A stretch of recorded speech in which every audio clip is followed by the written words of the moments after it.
كاين دو بارير اللي ما يخلوكش تشوف ربي، الناس والنفس. معناها ما دامك مكونسونتري مع الناس تنسى نفسك، ما دامك مكونسونتري مع نفسك تنسى ربي. حتى قال عبد القادر الكيلاني يقول الذي حجب عنك الله هو نفسك، والذي حجب عنك نفسك هم الناس، فاترك الناس ترى نفسك واترك نفسك ترى الله. عرفت الناس لك داير لهم حساب نتايا.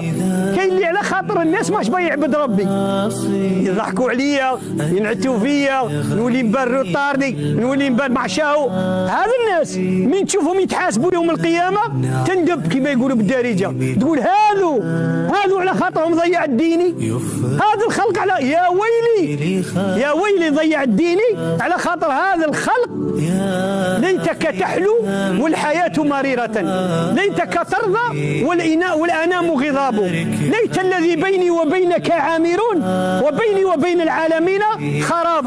اذا صح منك الود فالكل هين وكل الذي فوق التراب تراب.